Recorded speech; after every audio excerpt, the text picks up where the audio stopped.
ආයුබෝවන් ජීවිතය ගැන අලුතින් හිතන්න ජීවිතය ගැන අලුතින් කතා කරන්න මේ ජීවන ගෙත්තම.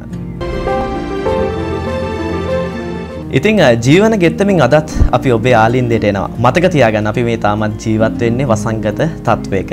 ඉතින් කොරෝනා අඩු වුණාට කොරෝනා ඉවර නැහැ. ඒ හින්දා නිවසටම වෙලා ඉන්න ඔබ ඒ වගේම සෞඛ්‍ය සම්පන්න පුරුදු අනුගමනය කරන්න ජීවිතයේ ඔබේ ජීවිතය සාර්ථක කරගන්න සෞඛ්‍ය සම්පන්නව ගත කරන්න ඒක ඔබේ වගකීමක් බවට පත් වෙනවා. ඉතින් කොරෝනා තත්ත්වය ගැන අපි කතා කරනකොට අපි දන්නවා මේ වෙද්දිත් අපේ රට වගේම අපි හැම කෙනෙක්ගේම ආර්ථිකය මේ වෙද්දිත් ගොඩාක් පසුබෑමකට ලක් වෙලා තියෙනවා. ඉතින් ඒකත් එක්කලා ඔබට සිද්ධ වෙනවා සමහරක් වෙලාවට ඔබ සතුව තියෙන රන් බාණ්ඩ උකස් කිරීමක් සිද්ධ කරන්න වෙනවා. එහෙමත් නැත්නම් ඔබට ණය පහසුකම් ලබා ගන්න සිද්ධ වෙනවා. අධ්‍යාපනය ලබන දරුවෙක් නම් විශ්වවිද්‍යාල ශිෂ්‍යයෙක් නම් ඔබට තමන්ගේ අධ්‍යාපන කටයුතු සම්බන්ධයෙන් සමහරක් වෙලාවට ණයක් ලබා ගැනීම වගේ දේවල් වලට යොමු වෙන්න සිද්ධ වෙනවා. ඉතින් අපි සූදානම් ජීවන ගෙත්තමින් අද දවසේදී මේ හැම දෙයක් ගැනම කතා කරන්න. ඉතින් ඒ සඳහා අපි ආදරයෙන් ගෞරවයෙන් අපේ මැදිරියට ආරාධනා කළා මහජන බැංකුවේ බතරමුල්ල ශාඛාවේ කළමනාකරු ලසන්ත රණතුංග මහතාට. ඉතින් ආයුබෝවන් කියා පිළිගන්න ඔබතුමාන්ව ජීවන ගෙත්තමට. ලසන්ත මහත්මයා මේ ඉතින් දැන් අර අපි ආරම්භයේදීම කතා කළා වගේ අපි දන්නා දැන් මේ දවස්වල මිනිස්සු ගොඩක් ආර්ථිකය සම්බන්ධයෙන් ගොඩක් ගැටලු වලට පත් වෙලා ඉන්න මුහුණ දීමින් ඉන්නවා ඉස්සරහට. ඉතින් මේ කොරෝනා වසංගතයත් එක්කලා දැන් මිනිස්සු දැන් Tamanට ආර්ථිකයේ බිඳ වැටලා තියෙන හින්දා දැන් පුරුදු වෙලා තියෙනවා දැන් තමන්ගේ රන් බාණ්ඩ උකස් කරන්න. ඔව්. එතකොට අපි පොඩ්ඩක් ඉස්සලම් පැහැදිලි කරගමු මේ මොකද්ද මේ රන් බාණ්ඩ උකස් කරනවා කියන්නේ මොන වගේ දෙයක්ද කියලා. ඔව්. ඒක ඉතාමත්ම දැන් අපි බොහෝ ගනුදෙනු කරුවන්ට ණයක් ගන්න අවශ්‍ය වෙන වෙලාවල් තියෙනවා. දැන් ඔබතුමා කිව්වා වගේ මේ වෙලාවෙත් දැන් ඒ වගේ ෂණිකව ණයක් ගන්න උවමනා වෙලා තියෙන වෙලාවක්. දැන් අපි හිතමු අපේ ව්‍යාපාරයට හදිසියේ බඩු ටිකක් ගන්න ඕනේ. නැත්නම් හදිසියේ මොන හරි දෙයකට යොදවන්න ඕනේ මුදලක්. ඒ වෙලාවට ෂණිකව ණයක් ගන්න ගියපුවාම බැංකුවකින් එකපාරට වෙනත් දේවල් භාවිතා කරලා අපි හිතමුකෝ දීපලක් උකසට තියලා නැත්නම් පුජ්‍යලැප මත වගේ ණයක් ගන්න ගියොත් යම් කාලයක් ගත වෙනවා. නමුත් මේ රත්රන් භාණ්ඩ උකස් කරලා ගන්නවා කියලා කියන්නේ ණය මුදලක් ගන්නවා කියලා කියන්නේ ඒක ඉතාමත්ම කෙටි කාලයකින් කරගන්න පුළුවන්. බැංකුවට ගියපු ගමන්ම තමුන්ගේ රත්රන් භාණ්ඩ බැංකුවට දුන්නට පස්සේ ඒකේ කැරට් අගය බලලා ඒක මේකේ බර ප්‍රමාණය බලලා ඒකට සරිලන මුදලක් ඒ කියන්නේ තමුන්ට ඕන කරන ප්‍රමාණයක් ෂණිකව ලබා ගැනීමේ හැකියාව තියෙනවා මේ රත්රන් භාණ්ඩ උකස් කිරීම මගින්. ඒක ඇත්තටම බොහොම පහසුයි. ෂණිකව ණයක් ලබා ගන්න බොහොම පහසුම දේ තමයි ක්‍රමය තමයි ඇත්තටම රන් භාණ්ඩයක් උකස් කරලා ණය මුදල් ලබා ගැනීම. ඒතර කළමනාකරතුමනි මේ එහෙම රන් භාණ්ඩයක් උකස් කරනකොට මොකක් හරි එහෙම වටිනාකමක් පිළිබඳව දැනුවත් වෙලාද යන්න ඕනේ නැත්නම් ඒ වටිනාකම පිළිබඳව තක්සේරුවක් එතනින් කරාම ඊට අනුකූලව දේ සිද්ධ වෙන කෙනෙක් පොඩ්ඩක් අපි පැහැදිලි කරමු. ගොඩක් හොඳයි. දැන් ඔන්න අපි රත්රන් භාණ්ඩයක් උකස් කරන්න යන්න කලින් අපිට පොඩි දැනුවත් වීමක් තියෙනවා නම් ඉතාමත්ම හොඳයි. දැන් රත්රන් භාණ්ඩ කියලා කිව්වහම අපි ගොඩක් වෙලාවට ගන්නේ මේක ගැන පොඩි පැහැදිලි කිරීමක් මම කරන්න. දැන් ගොඩක් වෙලාවට අපි වෙළඳ පොලේදී අපි කතාවට කියනවා තනි පවුන් රත්තරන් තමයි මා ළඟ තියෙන්නේ කියලා. දැන් තනි පවුන් රත්තරන් කියන එකේදී අපි අදහස් කරන්නේ අපේ තියෙන මුද්දක් චේන් එකක් ඒක තනි පවුන් රත්තරන් කියලා අර මේ කතාවට කියනවා. තනි පවුන් රත්තරන් කියන එකේ තේරුම කැරට් 24 රත්තරන් කුට්ටියක් නැත්නම් පවුන් කාසියක් තමයි තනි පවුමක් කියලා කියන්නේ. කැරට් 24 යගේ තියෙන එකක් තමයි තනි පවුම. නමුත් මේ තනි පවුම කැරට් 24 තියෙන ඒවායින් භාණ්ඩ හදන්න ගොඩක් අමාරුයි. එතකොට ඒක කැඩෙන්න තියෙන ප්‍රවණතාවය වැඩි නිසා මේ කැරට් 24ට කැරට් 22ට තමයි ඇත්තටම රත්තරන් භාණ්ඩ හදන්නේ නිර්මාණය කරන්නේ. ඒ කියන්නේ රත්තරන් වලට තඹ දෙකක් එකතු කරලා තමයි මේ 24 යගේ ගන්නෙ. ඒ කියන්නේ කැරට් 22 රත්තරන් වලට තමයි ඔය බොහෝ දෙනා සාමාන්‍ය ව්‍යවහාරයේ තනි පවුන් රත්තරන් කියලා කියන්නේ. එතකොට තනි පවුන් රත්තරන් කියන්නේ එතකොට ඇත්තටම ගත්තොත් කැරට් 24 ඒකට බැංකුවකින් ණය මුදලක් ගන්න පුළුවන්. ඊටාත්ම ලොකුම ප්‍රමාණය ගෙවන්නේ ඒ කියන්නේ වැඩිම අත්තිකාරම ගෙවන්නේ කැරට් 24 පවුමකට. දැන් කැරට් 22කට තමයි සාමාන්‍ය අපේ තියෙන මුද්දක් චේන් එකක් ඒ වගේ බ්‍රේස්ලට් එකක් මේ වගේ දේවල් හදන්නේ කැරට් 22කට. එතකොට තමයි අර ශක්තිමත් භාවය රැඳෙන්නේ. දැන් නමුත් කරාබු වගේ දේවල් ගත්තොත් ඒක කැරට් 18ට විතර වගේ අඩු වෙනවා. මොකද දැන් කරාබුවක පිටිපස්සේ තියෙන බෝලේ එහෙම හදන්න තනිකරම රත්තරන් කුට්ටියක් වගේ දාන්න වෙනවනේ. එතකොට එහෙම කරන්නේ නැහැ. ඒක ඒ නිෂ්පාදකයා කරන්නේ මේක අඩු මිලටත් හදන්න වෙනත් ද්‍රව්‍ය ඒකට යොදනවා. ඒ කියන්නේ තඹ ප්‍රමාණය මිශ්‍ර කරනවා, මිශ්‍ර කිරීමක් කරනවා. එතකොට කැරට් අගේ අඩු වෙන්න පුළුවන්. එතකොට දැන් අපි හිතමුකෝ අපිට වැඩි අත්තිකාරමක් ගන්න ඕන නම් අපිට ගෙනියන්න වෙනවා එක්කෝ කැරට් 24 තියෙන රත්තරන් පවුමක් ගෙනිච්චොත් ඒ කියන්නේ පවුම් කාසි තියෙනවා රත්තරන් කුට්ටි තියෙනවා නිෂ්පාදනයෙන්ම සදා යොදා ගන්න ඒ වගේ එකක් ගෙනිච්චොත් වැඩි වටිනාකමක් හම්බ වෙනවා බැංකුවේ මොකද කැරට් 24ට ගෙවනවා වැඩිම වටිනාකම ඊට පස්සේ ගෙවන්නේ කැරට් 22 සහ ඊට අඩුවෙන් ඒවට එතකොට තව ප්‍රශ්නයක් තියෙනවා දැන් ඔන්න අපි බැංකුවට ගෙනියනකොට සමහරක් අය දැන් අපි හිතමු උදාහරණයකට ඔබතුමාගේ තියෙනවා මුද්දක් දාලා තියෙනවා මේකට ලොකු ගලක් අල්ලලා තියෙනවා. ඇත්තම මැණිකක් වෙන්නත් පුළුවන්. නැත්තම් දැනට වෙළඳ පොලේ තියෙන වෙනත් ගල් වර්ග අල්ලනවා ලස්සනට දිලිසෙන්න මේ ඒ ආභරණේ ලස්සනක් වෙන අලංකාර වෙන්න එහෙම සකස් කරලා තියෙනවා. නමුත් කිසිදු බැංකුවක් මේ ගල් වල වටිනාකම සඳහා මුදල් ප්‍රදානය කිරීමක් වෙන්නේ නැහැ. දැන් අපි හිතමු ඇත්තටම මැණිකක් ඒ කියන්නේ වටනා මැණිකක් බෝල තමයි මේ අපි හිතමු මුද්ද සකස් කරලා තියෙන්නේ කියලා. එතකොට කරන්නේ අර මුද්දේ තියෙන ඒ මැණිකේ තියෙන බර ඉවත් කරලා මේක ඉතින් අපිට මුද්දෙන් ගලවලා අයින් කරන්න බෑ. නමුත් උපකල්පනයක් මත එතන ඉන්නේ සාමාන්‍ය අත්දැකීම් බහුල කෙනෙක් රත්තරන් බඩු ගන්න. ඒතර එයා උපකල්පනයක් මත අර ගලේ බර ඉවත් කරලා රත්තරන් බරට පමණයි අත්තිකාරම ලැබලා දෙන්නේ. එතකොට අපි බැංකුවකට යනකොට ගොඩාරියක් ගල් අල්ලලා තියෙන එකක් අරන් ගියට ඒක මූල්‍යමය වටිනාකම වැඩි වෙන්න පුළුවන්. නමුත් ගල් වල වටිනාකමට බැංකුවක් taxeeru කරලා මුදලක් ලබා දෙන්නේ නැති නිසා. ඒ කියන්නේ උකස් කිරීමකදී ගල් අල්ලපු එකක් නැත්නම් ඒ මැණික් වගේ උපපොතේ එකක් අදාළ වෙන්නේ නැහැ. නෑ ලබා දෙනවා. ලබා දුන්නට දැන් ගනුදෙනුකරු අපේක්ෂා කරන ප්‍රමාණයක් නෙවෙයි එයාට ඇත්තටම හම්බ වෙන්නේ. ගනුදෙනුකරු අපේක්ෂා කරන ප්‍රමාණයක් කියලා කියන එකේ තේරුම මෙහෙම එකක්. දැන් අපි හිතමුකෝ ලස්සන තැල්ලක් හදලා තියෙනවා කියලා. මේකට ගල් ගොඩාරියක් ඔබ්බෝලා ලස්සන කරලා අරන් තියෙන්න පුළුවන්. එතකොට ඒකේ වෙළඳ පොලේ වටිනාකම අපි තුන් ලක්ෂ 5ක් 6ක් වෙනවා කියලා. හැබැයි මේකේ රත්තරන් ප්‍රමාණය අඩු නම් ඒ රත්තරන් ප්‍රමාණයට තමයි යාට අත්තිකාරම හම්බ වෙන්නේ. ඒ කියන්නේ රත්තරන් ප්‍රමාණයේ තියෙන ප්‍රමාණයට සහ ඒකේ කැරට් අගයට තමයි ඇත්තටම ණය මුදල් ලබා දෙන්නේ. ඒක රත්තරන් වලට විතරයි මිලක් ලැබෙන්නේ. රත්තරන් වලට විතරයි මිලක් ලැබෙන්නේ. එතකොට කළමනාකරතුමනි දැන් කෙනෙක් කියලා දැන් බඩුවක් උකස් තියනවා. ඒතර උකස් තිබ්බට පස්සේ දැන් එයාට ඒක බේරා ගන්න. එහෙමත් නැත්නම් ඒ උකසට කොච්චර කාලයක කාලවකවානුවක් ලබා දෙනවද බැංකුවකින්? බැංකුවකින් සාමාන්‍ය පරිචය තමයි අවුරුද්දක කාලයක් තමයි මේ ණය මුදල සඳහා ලබලා දෙන්නේ. දැන් අපි රත්තරන් බඩුවක් උකස් තියලා අපිට ඒ කියන්නේ මේක කෙටි කාලින ණයක් නේ බොහෝ වෙලාවට ක්ෂණිකව ගන්න එකක් නේ. හදිස්සියට ගන්න එකක් නේ. ඒ නිසා වසරක කාලයකට තමයි සාමාන්‍යයෙන් දෙන්නේ. නමුත් ගනුදෙනුකරුට පුළුවන් අවශ්‍ය නම් මගදී පොලිය ගෙවලා මේක තම කල් දීර්ඝ කරගෙන යන්න. ඒ කියන්නේ ඒ ණය මුදලම දීර්ඝ කර ගැනීම උට කරන්න පුළුවන්. ඒකම මාසයක් ගානේ ගෙවන්නත් පුළුවන්. ගෙවලා පොලි මුදල ගෙවුවොත් එයාට පුළුවන් තව වසරෙන් වසර මේක අලුත් කරගෙන යන්න. එතකොට කළමනාකරතුමනි බාණ්ඩේ උකස් කරාට පස්සේ ඒ ගෙවන දවසට අනුවද කාලේ දීර්ඝ වෙන්නේ නැත්නම් කොහොමද? ඒ කාලේ දීර්ඝ වෙන්නේ දැන් එයා රත්තරන් බාණ්ඩේ දැන් අවුරුද්දකට තිබ්බොත් අවුරුද්දකට තියලා දැන් අපි හිතමු මේක මාස 9ක් විතර ගියාට පස්සේ පොලිය ගෙවලා අලුත් කරනවා. එතකොට එදා ඉඳලා වසරකට පුළුවන් එයාට අලුත් කර ගැනීම කරන්න. ඒ කියන්නේ මාස 11කින් අපි ඒකට පොලිය අලුත් කරත් එතකොට එදා ඉඳලා තව වසරකට එයාට දීර්ඝ කරලා දෙන්න පුළුවන්. එතකොට දැන් හදිස්සියෙන් හරි කළමනාකාරතුමනි දැන් ඔය අවුරුද්දක ඇතුළත කාලය තුල ඔන්න යම් හෝ හේතුවක් වන්ද දැන් අපි දන්නේ පුද්ගලයන්ගේ ආර්ථිකය නිකන් ස්ථීරව එක විදිහට පවතින දෙයක් නෙමෙයිනේ දැන් වෙනස් වෙවි යන දෙයක් ආර්ථිකය කියන්නේ. එතකොට හදිස්සියෙන් හරි ඔය වසර ඒ කියන්නේ මාස 12ක කාලෙ මම ඒ වසරක කාල සීමාව ඇතුළත පොලි අලුත් කිරීමක් කරන්න බැරි වුණොත් මොකද වෙන්නේ? ඒකෙදි බැංකුවට අයිතිය තියෙනවා මේක වෙන්දේසි කරලා මුදල් ලබා ගන්න. නමුත් කිසිදු බැංකුවක් මේ ගනුදෙනුකරුට එකපාරටම මේක අහිමි කරලා මේ මුදල් ලබා ගැනීමක් කරන්න උත්සාහ කරන්නේ නැහැ. ගනුදෙනුකරුට මුලින්ම දැනුවත් කිරීම කරනවා. එයාට ලිඛිතව දැනුම් දෙනවා, දුරකථන මාර්ගයෙන් දැනුවත් කිරීමක් කරනවා. එහෙම කරලා එයාම පළවෙනි වැඩේ දැන් මෙහෙම දැනුවත් කරපුවාම ගනුදෙනුකරුට අපි තුමු ගෙවන්නම සතයක්වත් අතේ නැහැ කියලා ඔබතුමා කිව්වා වගේ. හැබැයි බැංකුවෙන් දැනුවත් කිරීම කරපුවාම නොයා ඉන්න හොඳ නැහැ බැංකුවට. අනිවාර්යෙන් බැංකුවට යාම කරන්න ඕනේ. ගියපුවාම බැංකුව කරන්නේ දැන් ඔන්න අපි හිතමු තමුන්ගේ ගැටලුව ඉස්සලම බැංකුවට ඉදිරිපත් කරපුවාම බැංකුව අපි හිතමු කඩින් අත්තිකාරම අරගෙන තියෙන්නේ එයා අපිට දෙන්න පුළුවන් උපරිම ප්‍රමාණයට වඩා අඩුවෙන් කියලා. අපි හිතමු ලක්ෂයක් ඒ ආභරණය සඳහා ලබා දෙන්න පුළුවන්.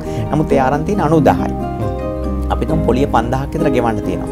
ඒතර බැංකුව අර අර වටිනාකම සලකලා ඒකම ඒ කියන්නේ පොලිය ගෙවීමත් අර භාණ්ඩයටම ඒ භාණ්ඩේ වටිනාකම මත නැවත ප්‍රදානයක් කරලා පොලිය මුදල ගෙවලා දෙන්න පුළුවන්. ඒ කියන්නේ ඒතර ගණදුණු කරුව ඒතර අර අපහසුතාවයෙන් මිදෙනවා. එයාගේ ඒතර භාණ්ඩේ වෙන්දේසි වීම වලකිනවා. ඒකම තමයි දැන් වර්තමානයේ රත්තරන් භාණ්ඩවල මිල ඉතාමත්ම ඉහළ ගිහිල්ලා තියෙන්නේ. එතකොට සමහරක්ලාට තමුන්ට පොලිය ගෙවන්න නෙමෙයි තමුන්ට තව අත්තිකාරමක් ලබා ගන්නත් පුළුවන් වෙනවා ඒ භාණ්ඩෙම තියලා ඔන්න තියලා. ඒ කියන්නේ බේරලා අයිමත් තියලා. ඔව් ඒ කියන්නේ දැන් බැංකුවට ගිහලා කිව්වොත් දැන් අපි තුන් දැන් ඔන්න දැන් අපි ලක්ෂයක් අරගෙන තියනවා කියලා හිතමුකෝ රත්තරන් භාණ්ඩේ තියලා.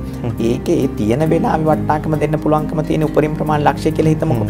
නමුත් දැන් වර්තමානයේ මේක 1,50,000ක් දක්වා වැඩි වෙලා තියෙනවා නම් ඇත්තටම වැඩි වෙලා තියෙන මේ වෙනකොට. එතකොට එයාට පුළුවන් තව 50,000ක් ඔන්න තව අධිකාරමක තමුන්ට අවශ්‍යතාවය තියෙනවා නම් ගන්න. ඒ කියන්නේ මේ කළමනාකරතුමනේ දැන් අර එදා තිබ්බ මුදල මෙච්චරයි කියලා වැඩි වුණා කියලා ඒකේ බැංකුවෙන් ආයිමත් බේරනකොට ඒකේ ක්‍රියාවලිය වෙනසක් වෙන්නේ නැහැ. වෙනස් වෙන්නේ නැහැ. තිබ්බ මුදලට තමයි පොලියේ එන්නේ ඒ හැමදේම වෙන්නේ නේද? හැමදේම වෙන්නේ තිබ්බ මුදලට පමණයි. එතකොට තව කාරණා ටිකක් මේකෙදී තව පොඩි එකතු කිරීමක් කරොත් දැන් ඒක පුළුවන් තරම් තමුන්ට පුළුවන් ඒ කියන්නේ පුළුවන් අවස්ථාවේදී චුට්ට හරි ගෙවන එක තමයි වඩා වටින්නේ. වටනවා කියලා කියන්නේ කනදුණු කරුගේ පැත්තෙන්. මොකද දැන් අපි ගොඩක් වෙලාවට අපි මේක කළමනාකරණය කර ගැනීම ඕන වෙන්නේ. දැන් අපි ශනිකව ණයක් ගත්තා. අපි තුමත් මොනවා හරි දෙයකට යෙදෙව්වා. අපිට ඒකෙන් ලාභයක් ආපුවම අපි ඉතින් තව අවුරුද්දක් තියෙනවන්නේ කියලා හිතන එක සුදුසුනේ. අපි හිතන්න ඕනේ අපින් ඒකෙන් දාන්න පුළුවන් ප්‍රමාණය කීයද? පොඩි ගාණක් වෙන්න පුළුවන්. මේ පොඩි ගාණ ගෙවන්න. ඒක පොඩි ගාණක් කියලා ඉවරලා හිතන්න හොඳ නැහැ. එතකොට චුට්ට ගෙවුවොත් අර දැන් ඔය වේයෙක් උනත් තුඹසක් බඳින්නේ චුට්ටනේ පොඩි කල් කැටේ පස් කැටේ එකතු කරලානේ. එතකොට දැන් ඒ වගේ මේ පොලිය ගෙවන එකත් අපි අවුරුද්දම කාලේ ඉඳලා මොන හරි ගෙවීමක් කරන්න ගියපම අපිට ටිකක් අපහසුතාවයට පත් වෙනවා කියන්නේ ගණන් දෙනකොට. මේක චුට්ට ගෙවුවොත් එයා නොදැනීම සමහරක්ලාට මේක ගෙවන්න පුළුවන්. එතකොට ඊළඟට දැන් වර්තමානයේ බැංකුවට යන්න ඕනේ වෙන්නේ නැහැ මේ ගෙවීම කරන්න. ගෙදර ඉඳලා තමුන්ගේ ඇප් එක භාවිතා කරලා ඕනනම් ගෙවන්න පුළුවන්. ඒ කියන්නේ බැංකුව වලට ගිහලා පොලිමේ ඉඳලා මොකුත් ඕනේ වෙන්නේ නැහැ. මොකද දැන් කොවිඩ් එක ඔබතුමා මතක් කරන්නේ මුලදීම. එතකොට මේ ගෙදර ඉඳලම මේක කරන්න පුළුවන්. ඊළඟට අපි හිතමු ඇප් එක අපිට භාවිතා කරන්න චුට්ටක් හුරු නෑ වගේ කියලා. බැංකුවේ එළියේ හයි කරලා දෙන වෙනම මැෂින් එකක්. මේකට කියන්නේ කියොස් මැෂින් එක කියලා. මේකිනුත් ගෙවීම කරන්න පුළුවන්. එතකොට ඒ කියන්නේ කවුරුත් නැති වෙලාවකම ගිහිල්ලා ඕනනම් ගෙවන්න පුළුවන්. මහරයන්වත් ප්‍රශ්නයක් නැහැ. ඒ කියන්නේ ඕන වෙලාවක. අපිට ඕන වෙන්නේ මේ දැන් වර්තමානයේ මේ හැම එකම ඩිජිටල් කරණයට ලක් වෙනවා. ඉතින් අපිට තියෙන මේකට පොඩ්ඩක් හුරු වෙන්න විතරයි. පොඩි අපහසුතාවයක් වගේ පේනවා. නමුත් ඒකට ගියපම ඕන එකක් එහෙමයි. අපි හිතමු අපි ඉස්සර දුරකථනය ජංගම දුරකථනය ගත්තොත් ඉස්සරම ආපු කාලේ මේකට අපිට හුරු වෙන්න පොඩි බයක් තිබුණා. දැන් ඒක බොහොම සරල වෙලානේ. ඉතින් දැන් අපි පොඩි දරුවෙක් පවා පාවිච්චි කරනවා. ඒතර වැඩිහිටි ජනතාව තමයි අපේ වැඩිහිටි ජනතාව තමයි මේකට චුට්ටක් බයක් තියෙන්නේ. මේක තරුණයන්ට විතරයි පුළුවන් කියලා. එහෙම ප්‍රශ්නයක් නැහැ මේකේ අවංකවම.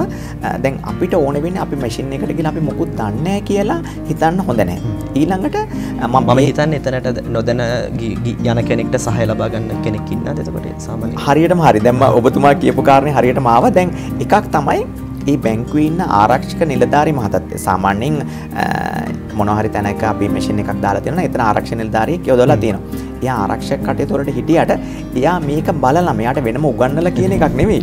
ඒක හැමදාම දැකලා එයාට මේක පුළුවන් උදව්වක් කරන්න. ඒ කියන්නේ මේක කරන්නේ කොහොමද කියලා. නමුත් ගණන්දනු කරුට මේ කාගෙන්වත් ඇත්තටම මම මේක විශේෂ දැනුම් දීමක් විදිහට කරන්න හැම වෙලාවෙම බැංකුවේම නිලධාරි මහත්තයෙක්ගෙන් හෝ ඒ ආරක්ෂක නිලධාරි මහතාගෙන් පමණක් උදව් ලබා ගැනීම කරන්න. එහෙම නැති වුණොත් බරපතල ගැටලුවට මුහුණ පාන වුණු අවස්ථා තියෙනවා. මොකද හේතුව මේ වංචනික අය ඉන්නවා. ඒ අයට මේක දැන් අපි තුමු අපේ පාස්වර්ඩ් එක නැත්නම් රහස් අංකයක් දුන්නොත් එයා ඒක භාවිතා කරලා වෙන මොන වංචනික දෙයක් තමුන්ගේ ගිණුමේ මුදල් ලබා ගැනීමක් කරන්න පුළුවන්. ඒ නිසා කිසිම වෙලාවක තමුන්ගේ රහස් අංක එතකොට මේ බැංකුවේ තියෙන අනිකුත් පෞද්ගලික දේවල් ලබා දෙන්න හොඳ නැහැ. අනිත් කාරණේ දැන් අපි හිතමුකෝ දැන් මම මොනවත්ම දන්නේ නැහැ කියලා බැංකුවට ගිහලා මේ දැන් උකසට ගෙවන්න ඕනේ මැෂින් එකක් තියෙනවා. මැෂින් එකේ දාලා තියෙනවා මේක මෙහෙම ගෙවන්න කියලා. අපි මේකට ගියපුවම අපිට හැම කාරණයක්ම මේ මැෂින් එකේ පොඩි මේ වාක්‍ය කාණ්ඩයකින් කියනවා. ඒ කියන්නේ අපිට ඒක ඕනම භාෂාවක් තෝරා ගන්නත් පුළුවන්. ඒ කියන්නේ තමුන් භාවිතා කරන තමුන්ගේ මව් භාෂාව තෝරලා අපි තුන් සිංහල කියලා. සිංහල තෝරා ගැනීමක් කරලා මේකේ අහන ප්‍රශ්න වලට උත්තර ටික දීගෙන ගියපුවාම බොහොම පහසුවෙන් තමුන්ට ගෙවීම් කරන්න පුළුවන්. මොකද බරපතල ප්‍රශ්න කිසිවක් අහන්නේ නැහැ.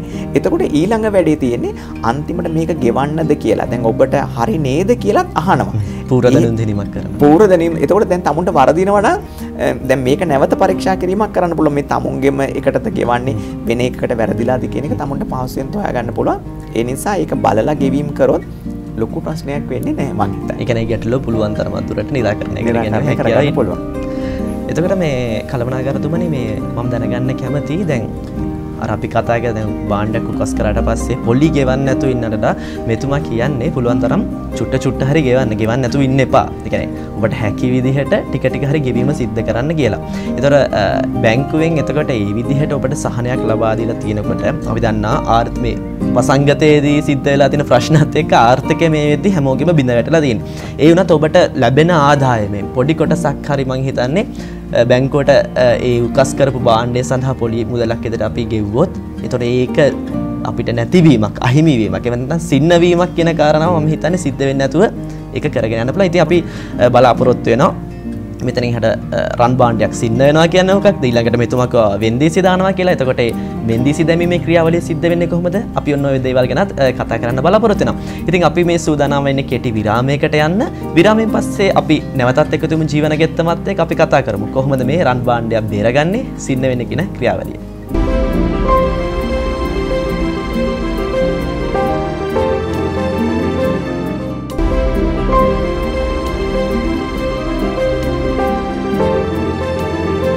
විරාමයෙන් පසු නැවතත් ඔබ එකතු වෙන්නේ ජීවිතය ගැන අලුතින් හිතන ජීවිතය ගැන අලුතින් කතා කරන ජීවන ගෙත්තමත් එක්ක.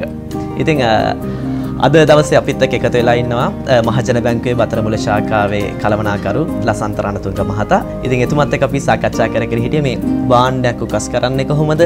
උකසට පොලි ගෙවන්නේ කොහොමද කියන කරුණු කාරණා ටික දැන් අපි කතා කරා. දැන් අපි කතා කරමු මේ භාණ්ඩයක් සින්නවීම. එතනින් එහාට මේ වෙන්දේසියට යන කාරණේ. අන්න ඔය ටික ගැන දැන් අපි කතා කරන්නේ. දැන් බැංකුවට මං කලින් කිව්වා අවුරුද්දක කාලයක් අපි ගනුදෙනුකරු ගෙව්වේ නැති වුණොත් නීති අනුකූලව බැංකුවට හිමිකමක් තියෙනවා මේක වෙන්දේසියේ විකුණලා ඒ මුදල් අය කරගන්න. තමුන් ලබා දුන්න අධිකාරම ගන්න. ඉතින් ඒකට හේතු වෙන්නේ මේ අපේ ගනුදෙනුකරුවන්ගේම මුදල්නේ මේ තැන්පත් කරලා තියෙන බැංකුවේ. එතකොට බැංකුවට මේ මුදල් ගනුදෙනුකරුවන්ට තැන්පත් කරවන්න ගෙවන්න වෙනවා. ඒ නිසාවෙන් තමයි ඇත්තට මේ අය කර ගැනීම කරන්න වෙන්නේ. නමුත් එහෙම උණයි කියලා බැංකුව එකපාරටම මේ වෙන්දේසි කරන්නේ නැහැ. යම් කාල පරතරයක් ඒගොල්ලන්ට දෙනවා. අවම වශයෙන් ලියුම් 4ක්වත් එවනවා. දැනුම් දීම් කරනවා මේක ගෙවන්න එන්න බාර ඒ කියන්නේ බේර ගන්න කටයුතු කරන්න කියලා. ඒ කියන්නේ සිහි කැඳවීම කරනවා. සිහි කැඳවීම කරලත් එයා ආවේ නැත්තම් මම අර කිව්ව කලිනොත් ඒ කියන්නේ කොහොම හරි බැංකුවට එන්න ඕනේ කියලා. මේ ආවොත් ගොඩක් වටිනවා.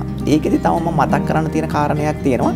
දැන් බැංකුවක් අපි උකස්කරු කියන්නේ ණය මුදලක් දෙනකොට එයාගේ ලිපිනය ලබා දෙනකොට දුරකථන අංකය ලබා දෙනකොට මේක නිවැරදිම අංකය ලබා දෙන්න කෞරුණික වෙන්න ඕනේ. මොකද නැත්තම් තමුන් දීලා තියෙන ලිපිනයට තමයි මේ ලිපිය ඇවෙන්නේ. සමහරක් වෙලාවට ගනුදෙනුකරු ඒකේ පදිංචි නැහැ. එතකොට දැන් වෙන කෙනෙකුට ලැබුණොත් ඒක ඔහුට අවශ්‍යතාවයකුත් නැහැ නේ මෙයාට දැනුම් දෙන්න. එතකොටත් ප්‍රශ්නයක් තියෙනවා. එතකොට තමුන් පොඩ්ඩක් සිහියෙන් ඉන්න වෙනවා.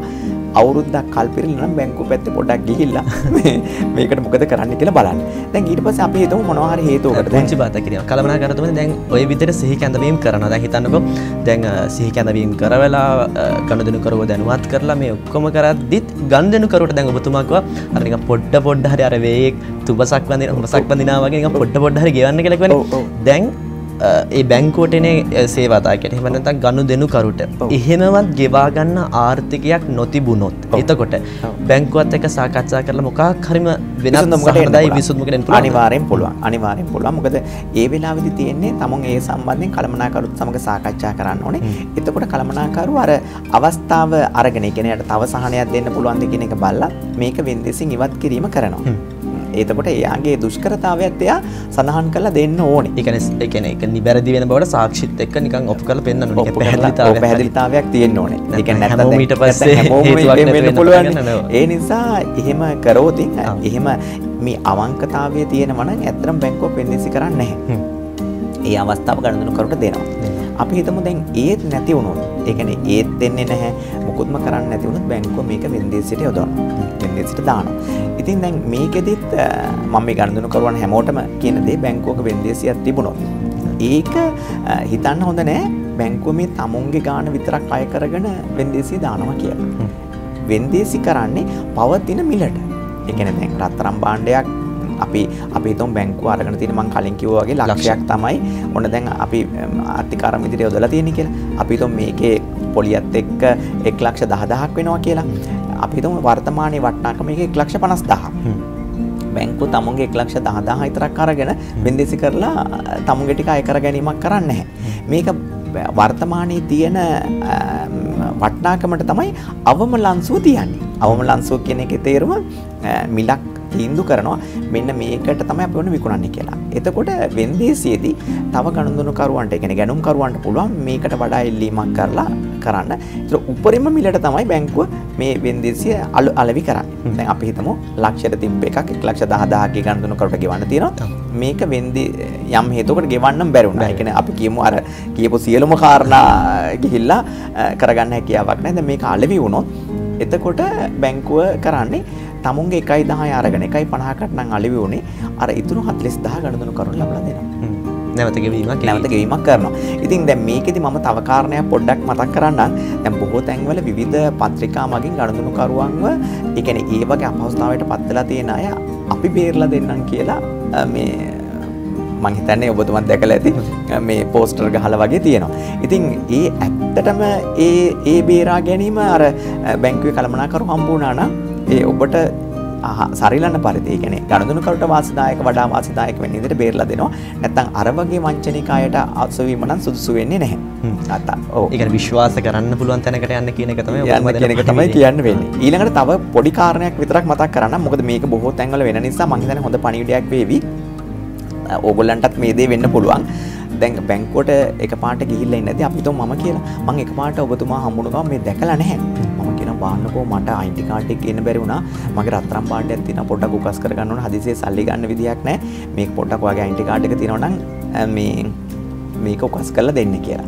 දැන් අපි ඒ ගනුදෙනුකට උදව් කරන්න කියලා ගියොත් සමහරක් වෙලාවට මේක තමුන් දන්නම පාර්ශවයකට උදව් කරාට කමක් නැහැ. නැත්තම් මේක පොරකම් කරලා නැත්තම් වෙනත් වංචනික ආකාරයෙන් ලබාගත් භාණ්ඩ ඒ වගේ උගස් කිරීම කරනවා බැංකුව තුල. ඉතින් එතකොට ඒ වගේ කාරණාවලට වංචනිකේවට අහු වෙන්න එපා කියලා පොඩි පණිවිඩයක් දෙනවා. මොකද දැන් තමුන් සත්භාවයෙන් කරන්නේ. නමුත් තමුන්ගේ තොරතුරු ඔක්කොම බැංකුව ගන්න. ඒක පෙරලා තමන්ට ඒ සත්භාවය මේ විපතක් විදිහට පැමිණෙන්න පුළුවන්. මොකද බැංකුව හැම වෙලාවෙදිම ඒ තියෙන කෙනාගේ භාණ්ඩයක් විදිහට තමයි මේක හැම වෙලාවෙම සලකන්නේ. මේකදී අපිට කියන්න බෑ මේ වෙන එක්කෙනෙක්ගේ භාණ්ඩයක් තමයි මම තියන්නේ කියලා. ඒතොර ඒ ගැටලුවට මුහුණ පාන්න වෙන්නේ ඒකට ඒ ඩෙන්ටි කාඩ් නම්බර් එක දීලා මැදිහත් වුණු පුද්ගලයා. මැදිහත් වුණ කෙනාට. එතකොට මේ කළමනාකරතුමනේ දැන් ওই කතාවත් එක දැන් අපි භාණ්ඩයක් උකස් කරන එක ඊළඟට උකස් කරලා එක පොලි ගෙවන එක එතනින් හැට අපේ ප්‍රේක්ෂකයන්ට අපි කිව්වා ඒතොර ඒක වෙන්දේසියකට යන්නේ කොහොමද ඒක සින්න වෙන්නේ කොහොමද කියන මේ හැම දෙයක් ගැනම අපි කතා කරා. මම හිතනවා ඉතින් ජීවිතය ගැන අලුතින් හිතන ජීවිතය ගැන අලුතින් කතා කරන ජීවන ගැත්තමේ මම හිතනවා ඔබට මේ භාණ්ඩ උකස් කිරීම සම්බන්ධයෙන් දැනුමක් ලැබුණා කියලා. ඉතින් අපි සූදානම් තවත් වැදගත් කාරණයක් කතා කරන්නේ තමයි කළමනාකාරතුමනි දැන් අපි පටන් ගද්දීම කතා වුණේ මොකද්ද මේ කොරෝනා වසංගතයත් එක්කනේ දැන් අපේ ආර්ථිකය කියන්නේ රටේ ආර්ථිකයම කබලිනුත් ලිපට වැටිලා. හරියටම. එතකොට එහෙම කබලිනුත් ලිපට වැටලා තියෙනකොට ඉතින් රටේ මිනිස්සුන්ගේ ආර්ථිකය ගැන කවර කතාවද කියලා තමයි අහන්න තියෙන්නේ. එතකොට කළමනාකාරතුමනි දැන් මේ මෙහෙම ආර්ථිකය නැතිලා තියෙනකොට දැන් මිනිස්සුන්ට ණයක් ලබා ගැනීමේ අවශ්‍යතාවය දැඩි අවශ්‍යතාවයක් ඉදිරියට ඒක අවශ්‍යතාවයක් නෙවෙයි දැඩි අවශ්‍යතාවයක් බවට පත් වෙනවා. ඒතකොට මේ දැඩි අවශ්‍යතාවයත් එක්ක බැංකුවකට ඇවිල්ලා ණයක් ලබා ගැනීමේ ක්‍රියාවලිය ගනුදෙනුකරුවෙක්ට කොහොමද කරන්න පුළුවන්? ඉතාමත්ම හොඳ ප්‍රශ්නයක්. මොකද මේ වර්තමානයේදී ඉතාමත්ම වැදගත් වෙනවා. දැන් ගනුදෙනුකරුවෙක් දැන් අපි හිතමු ව්‍යාපාරයක් කරගෙන ගියා. යම් ව්‍යාපාරයක් කරගෙන ගියා. ඒක දැන් තමුන්ට වැටිලා තියෙන්නේ. හැබැයි මට ණයක් ගන්න ඕනේ මට වෙනත් විදිහකට හිතලා. එතකොට තමුන් ඉස්සෙල්ලම බැංකුවට යන්න කලින් ණය මුදල ගන්න එක බැංකුවට ගිහිල්ලා කතා කරන්න කලින් තමුන් සූදානමින් යන්න ඕනේ බැංකුව කළමනාකරු හම්බ වෙන්න පෙර. මොකද දැන් අපි හිතමු යම් ව්‍යාපාරයක් තමුන් කරගෙන ගියා. අපි හිතමු ආනයන ව්‍යාපාරයක් අපි කරගෙන ගියා කියලා. අපි හිතමු ආනයන ව්‍යාපාරයක් තමයි අපි කරේ. දැන් වාහනයන්නේ කරන්න අමාරුයි. ආනයන සීමා පැනවීමත් එක්ක කරන්න බෑ. දැන් එතකොට ගනුදෙනුකරුවෝ ඒකෙම එල්ලිලා ඉන්න නරකයි. අලුත් විදියට හිතන්න ඕන. ඒ කියන්නේ අලුත් දෙයක් වෙන දෙයක් කරන්න. මොකද මේ රාමුවෙන් පිටට පැනලා කටයුතු කරොත් තමයි හොඳ වෙන්නේ. එතකොට එයාට පුළුවන් වෙනත් මේ හොඳ දේවල් තියෙන ව්‍යාපාර බොහොමයක් මේ වෙනත් ව්‍යාපාරයකට යොමු වෙන්න වෙනවා. ඒ කියන්නේ අර ඒ පවතින තත්ත්වයන්ට අනුචිත වුණොත් තමයි අපිට පැවැත්මක් තියෙන්නේ. සත්වයකට උනත් ඕන කෙනෙකුට ඒ පරිසරයට අනුකූල වුණොත් තමයි පැවැත්ම තියෙන්නේ. ඒතකොට දැන් ඒකට සුදුසු වන පරිදි හිතලා මම මෙන්න මෙහෙම එකක් කරන්න යනවා. මම මෙන්න මෙහෙම ව්‍යාපාරයක් දැන් පටන් ගන්න යන්නේ. ඒතර මේකට කොච්චරක් වියදම් වෙනවද? කොච්චරක් යනවද? තමුන්ට කොච්චරක් මේකට දාගන්න පුළුවන්ද? මට එහෙම කරොත් මට කොච්චර වාරිකයක් ගෙවා ගන්න පුළුවන් වේද? ඒකේ වෙළඳපොළ සමීක්ෂණයක් කළා තමුන්ට එන ලාභය ගැන බලලා ඒ තොරතුරුත් එක්ක බැංකුවට ගිහිලා කළමනාකරු හම්බෙලා තමුන් කරන්න හදන දේ සැලැස්ම කළමනාකරුට ඉදිරිපත් කරන්න ඕනේ. එහෙම නැතුව මම දැන් ඔන්න හොඳටම වැටලා ඉන්නේ මේ සතයක්වත් ගෙවා ගන්නවත් හැකියාවක් නැහැ. මට තව ණයක් දෙන්න පුළුවන්ද කියලා ඇහුවොත් කළමනාකරු ඒකට නම් එකඟ වෙයි කියලා හිතන්න බෑ. නමුත් දැන් තමුන් විනාශ වෙලා කියලා කිව්වොත් තමුන් මෙන්න මේ දේ කරනවා කියලා කිව්වොත් ඒක පැහැදිලිව බැංකුවට ඉදිරිපත් කරන්න පුළුවන් නම් ඒක හොඳයි කියන එක. එතකොට දැන් ඕන කෙනෙකුට දැන් අපි හොඳ ව්‍යාපාරයක් කරනවා නම් ඒක සාර්ථකද කියන එක ඕන කෙනෙකුට හැඟෙනවනේ. දැන් උදාහරණයක් විදිහට දැන් ඔය අපි කතා කරපු විදිහට ඔබතුමාත් එක්ක දැන් වාහන ආනයනය කරන කෙනෙක් නම් දැන් ආනයන සීමාවත් එක්ක ඒ ව්‍යාපාරය බිඳ වැටෙනවා. එහෙනම් උදාහරණයක් විදිහට අපි හිතමු දැන් මේ වසංගතයත් එක්ක දැන් මාස්ක් නිෂ්පාදනය. එතනින් එහාට ගම සැනිටයිසර් නිෂ්පාදනය. ඒතකොට ඒ වගේ ව්‍යාපාරයකට අමුතුලින් ලාභ ලැබීමේ හැකියාවක් තියෙනවා. අනිවාර්යයෙන්. එතකොට ඒ වගේ ලාභ ලබන්න පුළුවන් සැලැස්මක් එක්ක ගියොත් අනිවාර්යෙන් කරනවා. ඒකම අපි දැන් මේ දවස්වල විශේෂ ණයෝජනා ක්‍රම හදලා තිනවා පොහොර නිෂ්පාදනයට. දැන් පොහොර ගැටලුවක් එක සීමානේ. එතකොට ඉතින් අඩු පොලියට පොහොර නිෂ්පාදනයට යොමු වෙනවා නම් එයාට අපිට වෙනම ණයක් දෙන්න පුළුවන් ඒක කරන්න. එතකොට ලොකු ඉල්ලුමකුත් තියෙනවා. ඒ ලබා දෙන්නත් පුළුවන්. බැංකුවත් ඒකට බොහොම කැමැත්තෙන් දායක වෙනවා. මොකද ඒක රටටත් හොඳයි, ගොවියන්ටත් හොඳයි, තමුන්ටත් හොඳ ලාභයක් වෙන දෙයක් නිසා. ඔබ කිව්ව මාස්ක් එක ඒකත් ලේසියකින් තාම ජනතාවට ඕක අනිවාර්යෙන් දාන්න වෙනවා. එතකොට අවමෂන් දෙකක්වත් දැන් එක වෙලාවකදී භාවිත කරන තත්ත්වයක් එනවනේ. එතකොට ලොකු ෂීල්ඩ් එතනින් එහාට ගියා. එතකොට ලොකු ප්‍රමාණයක් ඒක භාවිත කරන්න වෙනවා. ඊළඟට සැනිටයිසර්ත් ඒ වගේම තමයි. එතකොට මේ දෙකටම ණයක් ඉල්ලුවොතින් අනිවාර්යෙන් දෙන්න පුළුවන්. ඒ ණයක් ඉල්ලීමේදී නිසි සැලැස්මක් වැඩපිළිවෙලක් ඒ ඔක්කොමත් එක්ක කියන්නේ අවබෝධයක් එක්ක තමයි කළමනාකරුතුමම හම්බෙන්නේ. හරියටම හරි. ඔන්න ඕක තමයි ඕනම එකට. මේක මේ කාරණේට පමණක් නෙමෙයි. ඕනම දෙයකට යන අපි ගියක් හදන්න යනවා කියලා. ඒ කියන්නේ දැන් මේකට කොච්චරක් යනවද? අපි සැලැස්ම අනුමත කරගෙනද තියෙන්නේ. ඒකට කොච්චරක් යනවද කියන එක තමුන්ට තියෙන්න ඕන අදහසක්. එතකොට ඒක තක්සේරුවක් කරලා තියෙනවා. එහෙම නැතුව අපි මොකුත් අදහසක් නැතුව ගිහලා බැංකුවෙන් ණයක් ඉල්ලුවොත් බැංකුවට තීරණයක් ගන්න බෑ මේ ඒ කියන්නේ බැංකුවත් ගැටලුවකට මුහුණ දෙනවා. ඒ කියන්නේ එයාට කොච්චර දුණ වෙන්නේ කියලා. එතකොට ඊළඟට බැංකුව තව බලන කාරණා ටිකක් තියෙනවා. යක් ගෙවීමේ හැකියාවන් එහෙම. නමුත් ඒවට යම් සහනයක් දීලා කරන්න පුළුවන්. තමුන්ට නිසි සැලැස්මක් නිසි වැඩපිළිවෙලක් තියෙනවා. එහෙම තියෙන කෙනෙකුට අනිවාර්යෙන් ණයක් බැංකුව දෙන්න සූදානම්. මොකද මේ ආර්ථිකය නගා හිටවන්න තමයි බැංකුව ඇත්තටම කටයුතු කරන්නේ. එතකොට කළමනාකරුතුමනි මම හිතන්නේ අද අපේ සාකච්ඡාව පදනම් වෙලාම තියෙන මේ කොරෝනා වසංගතයත් එක්ක අපේ රටේ ආර්ථිකය මේ අමුතුම විදිහකට එහෙම පිටින්ම වෙනස් වීමකට වාජනය වෙලා. ඉතින් මිනිස්සුන්ගේ ආර්ථිකයත් ඒත් එක්කම වෙනසකට වාජනය වෙලා තියෙනවා. දැන් මගේ ප්‍රශ්න ඔබතුමාට පිට යොමු වෙන්නේ මේ කොරෝනාත් එක්කම එකතු වෙලා තමයි මේ ප්‍රශ්න ටික අද යොමු වෙන්නේ. මම දැනගන්න කැමතියි කළමනාකරුතුමනි දැන් COVID-19 එක මිනිස්සුන්ගේ ආර්ථිකයේ වැටීමත් එක්ක මිනිස්සුන්ට ණයක් දැන් අරගෙන තියෙනවා. දැන් ඔබතුමා කියන දේ මොනියම් ආකාරයක හෝ දැන් වසංගතයට පෙර ලබාගත්තු ණයක් කියලා අපි මේ හිතමුකෝ උදාහරණයක් විදිහට. ඒතර ඒ ලබාගත්තු ණය දැන් මේ වෙනකොට මිනිස්සුන්ට ගෙවා ගන්න ආර්ථිකයේ ගැටලු, ආදායමේ ගැටලු තියෙනවා. ඒතකොට එහෙම මිනිස්සුන්ට ඒ ණය ගෙවා ගන්න මොනවම හරි ණය සහන තියෙනවා. තියෙනවා. ඉතාමත්ම හොඳ ප්‍රශ්නයක්. ඕකෙදිත් අපි මම අර කලින් කියපු කාරණේම කියන්න ඕනේ. ගණදුණු කර ගොඩක් වෙලාට ගෙවා ගන්න බැරි වුණාම අපි හැංගෙන තත්ත්වයක් තියෙනවා. හැංගෙන්න හොඳ නැහැ. හැම වෙලාවෙදිම අපි සාකච්ඡා කරන්න යන්න ඕනේ. බැංකුව මේකට විසඳුමක් දෙනවා. හැම වෙලාවෙදිම මේ තමුන්ගේ තියලා තියෙන ටික සින්න කර ගැනීම එහෙම අපේක්ෂාවක් නැහැ බැංකුවක. මේක විවෘතවම කියන්න ඕන කාරණයක්. ගණදුණුකරු ගිහිල්ලා කල්පනාකරුත් එක්ක සාකච්ඡා කරලා දැන් ඔන්න මගේ ව්‍යාපාරේ වැටලා තියෙනවා. මට දැන් ගෙවා ගන්න හැකියාවක් නැහැ. දැන් අපි තුන් වාහන ආනයනය කරන කාරණේම ගත්තොත් දැන් ඒකට ණයක් අරගෙන තියෙන කෙනෙක් නම් එයාට ඇත්තටම ගෙවන්න බෑනේ දැන්. එතකොට බැංකුව මේකට සහන කාලයක් ලබා දෙනවා. ඒකට කියන්නේ ප්‍රතිලේඛනය කරනවා කියලා. එතකොට ණය ප්‍රතිව්‍යුහගතය කරන්න පුළුවන්, ප්‍රතිලේඛනය කරන්න පුළුවන්. ඒ වගේ මේ ණය ගෙවා ගන්න බැරි කෙනෙකුට ඒක ගෙවාගෙන යන්න පහසු වෙන විදියට කරන්න බැංකුවේ තියෙනවා කටයුතු. ගිහිල්ලා හැබැයි ගණදුණුකරු මේක කතා කිරීම අත්‍යවශ්‍යමයි. මොකද දැන් එයාගේ ඊට පස්සේ පෙන්වන්න ඕනේ මම ඊට පස්සේ මොකද්ද කරන්න කියලා. දැන් ඒ කියන්නේ දැන් ඔන්න අපි හිතමුකෝ නිකාම වැටලා මම ඉතින් හොඳටම වැටලා තියෙන දැන් නම් ඉතින් මට මුකුත් කරගන්න දෙයක් නැහැ මට සාහනයක් දෙන්න කියලා එහෙම කියලා බෑ. මොකද දැන් ඒ කියන්නේ අපි පිනට දෙනවා වගේ වැඩක් නේ. එහෙම නෙමෙයි. දැන් මට මේකෙන් වැටලා තියෙන්නේ. හැබැයි මම දැන් ශක්තිමත්. ඔබතුමා කිව්වා වගේ අර වෙනත් ව්‍යාපාරයකට මම දැන් යොමු වෙන්න හදන්නේ. මට මේකට සහනයක් දෙන්න. මට මේකටත් යම් මූල්‍ය උපකාරයක් කරන්න. බැංකුවේ ඒකට සූදානම් මේකට යන්න. ඇයි දැන් ගණදුනුකරු පුද්ගල තව පියවරක් ඉස්සරහට තියන්න දාන්න එතනින්. එතකොට අර දුර්වල මානසිකත්වයකින් නැතුව ධනාත්මක මානසිකත්වයකින් ගියොත් අනිවාර්යෙන් බැංකුව මේකට ගෙවන්න තියෙන එකට සහනයකුත් දීලා අනිත් එකට උදව්වත් කරනවා. එතනින් එහාට ගියාම කලබනාකාර තමයි මම අහන්න කැමතියි දැන්. කොවිඩ් එක්කම තමයි ප්‍රශ්න ටික යොමු වෙන්නේ අද මේ මම දැනගන්න කැමතියි දැන් ඔය දැන් වසංගතයෙන් පීඩා විඳින මිනිස්සු ඉන්නවනේ. ඇත්තට සමහරක් වෙලාවට දැන් අද අධ්‍යාපනය කියන එකත් ඔන්ලයින් වෙලා තියෙනවා. ඒනට දරුවට ඩේටා කාඩ් එක දාගන්න සල්ලිවත් නැහැ අම්මා තාත්තට. කන්න එදා වේලවත් කන්න විදිහක් නැහැ. ඒකට කලමනාකර දුන්නේ මේ ප්‍රශ්නත් එක්කලා. මොනියම් හේතුවක් මත මිනිස්සුන්ට ණයකට දැන් යන්න ඕනේ. ඔන්න දැන් ලෝන් එකක් ගන්න ඕනේ කියන අවශ්‍යතාවය පැන නගිනවා. එතකොට බැංකුවකින් දැන් මේ මිනිස්සුන්ට හිතන්නකෝ ආදායමක් එන්නේත් නැහැ. එතකොට දැන් ණය ගෙවා ගැනීමේ ගැටලුත් තියෙනවා. හැබැයි ණයක අවශ්‍යතාවය දැඩි විදිහට පවතිනවා. එතකොට එහෙම මිනිස්සුන්ට මේ වෙලාවේදී බැංකුවකින් ණය පහසුකමක් ලබා ගන්න පුළුවන්ද? බැංකුවකින් ණය පහසුකමක් ලබා ගන්න පුළුවන්. බැරි නැහැ.